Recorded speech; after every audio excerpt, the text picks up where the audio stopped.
আচ্ছা সুলতান, আমরা খ্রিস্টানদের এই বাজারে কেন এসেছি? এসেছি ওদের অসন্তোষ ওদের নিজ মুখ থেকে শুনতে। অন্যথায় নিশ্চিন্ত থাকতে পারি না।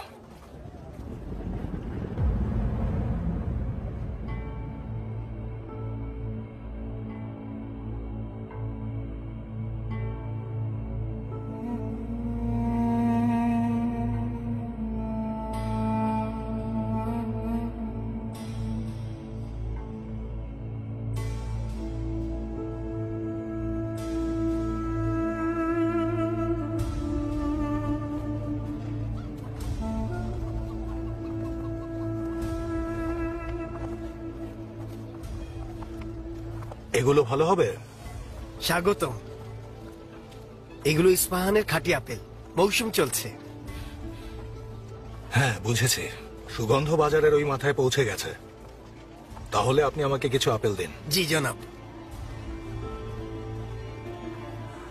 আপনি তখন ওই কর সংগ্রাহকের সঙ্গে তর্ক করছিলেন কেন? রাজ্য বেশি কর চাচ্ছে? ঠিক তা নয়, সুলতান মালিক শাহ দীর্ঘজীবী হন, সবসময় ন্যায়সঙ্গত কাজ করেন। আসলে আমাদের সমস্যা অন্য জায়গায়।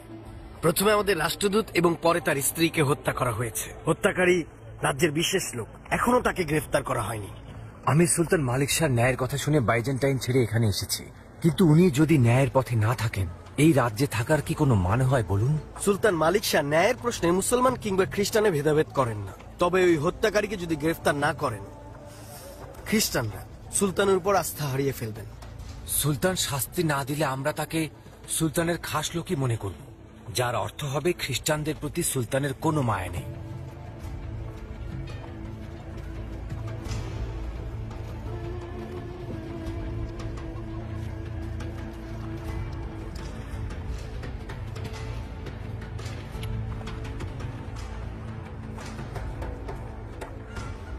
ইনশাল্লাহ সুলতান মালিক শাহর ন্যায় বিচার আবারও প্রকাশিত হবে। আপনারা আস্থা রাখুন।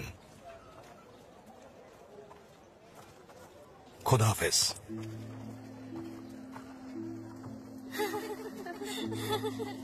কেমন আছো বাচ্চারা? তুমিও নাও। খোদা হাফেজ। ন্যায় বিচার আমাদের সবসময় সমানভাবে বরাদ্দ করা প্রয়োজন। কামাজ, সকলেরই এই বাচ্চাদের মতো আমাদের ন্যায় বিচারে খুশি হওয়া উচিত। আমরা এই লোকদের উপর কর আরোপ করেছি, তাদের শান্তি আর নিরাপত্তা নিশ্চিত করা আমাদেরই দায়িত্ব। প্রাসাদে গিয়ে জানিয়ে দাও, লুকাস হত্যাকাণ্ডের সমাধান হবার আগে জনগণের শান্তি ফিরিয়ে আনার জন্য একদিন বড় আদায় করব না। আপনার যেমন আদেশ। আপনি সঞ্জারের বিষয়ে কি ভাবছেন?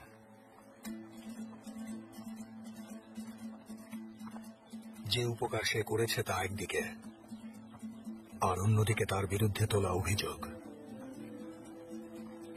ন্যায় বিচারের দাঁড়িপাল্লা এমন সূক্ষ্ম হতে হবে যেন বিন্দুমাত্র ভুল না হয়।